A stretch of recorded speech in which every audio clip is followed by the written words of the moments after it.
کہ کیا عورت بھی قربانی کے جانور کو ذبح کر سکتی ہے یا نہیں۔ تو اس چیز کو اچھی طرح سمجھ لیجئے کہ اگر کوئی عورت باشعور ہے اور قربانی کرنے کے سنت طریقے کو وہ جانتی ہے کہ قربانی کس طرح کی جاتی ہے، تو ایسی عورت کے لیے اس بات کی گنجائش ہے کہ وہ بغیر کسی تردد کے قربانی کے جانور کو ذبح کر دے۔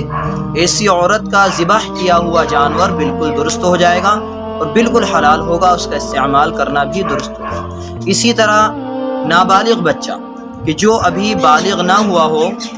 اس کے لیے بھی اس بات کی گنجائش ہے کہ اگر وہ قربانی کرنے کے سنت طریقے کو جانتا ہے اور جانور کو کس طرح ذبح کیا جاتا ہے اگر وہ جانتا ہے تو اس کا ذبیحہ بھی حلال ہو جائے گا، جبکہ وہ بسم اللہ اللہ اکبر کہہ کر جانور کو ذبح کر دے۔ اسی طرح اگر کوئی مسلمان ہے جو گونگا ہے، زبان سے کوئی الفاظ نہیں استعمال کر سکتا، تو گونگے آدمی کا ذبیحہ بھی مطلقاً حلال ہوتا ہے، اس لیے کہ گونگا آدمی یہ معذور ہونے کی وجہ سے بسم اللہ اللہ اکبر اپنی زبان سے ادا نہیں کر سکتا، لیکن صرف اس کا مسلمان ہونا ہی کافی ہے۔ لہذا گونگا آدمی اگر کسی جانور کو ذبح کر دیتا ہے تو اس کے مسلمان ہونے کی وجہ سے ہی اس کا ذبح کیا ہوا جانور حلال ہو جائے گا۔ البتہ یہ مسئلہ سمجھ لیجئے کہ اگر کوئی کافر آدمی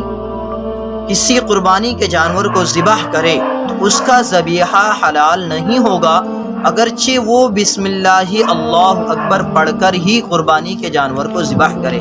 اسی طرح یہ جو قادیانی ہوا کرتے ہیں، یہ قادیانی بھی کافر ہی ہوتے ہیں۔ اگر قادیانیوں میں سے کوئی آدمی قربانی کے جانور کو ذبح کر دے تو اس کا ذبح کیا ہوا جانور بھی حلال نہیں ہوگا، اگرچہ اس نے قربانی کرنے سے پہلے بسم اللہ اللہ اکبر پڑھا ہو، بلکہ چاہے کافر ہو اور چاہے قادیانی ہو، ان دونوں کا ذبح کیا ہوا جانور یہ حلال نہیں ہوگا بلکہ حرام ہوگا اور مردار کے اس حکم میں ہوگا۔ لہذا اس جانور کو استعمال کرنا کسی بھی انسان کے لیے درست نہیں ہوگا۔ لہذا عورت کا ذبح کیا ہوا جانور یا نابالغ بچے کا ذبح کیا ہوا جانور یا گونگے کا ذبح کیا ہوا جانور یہ حلال ہوتا ہے۔ اس کے برخلاف کافر کا ذبح کیا ہوا جانور یا قادیانی کا ذبح کیا ہوا جانور حرام ہوگا، اگرچہ ان دونوں نے بسم اللہ اللہ اکبر کہہ کر ہی اس جانور کو ذبح کیا۔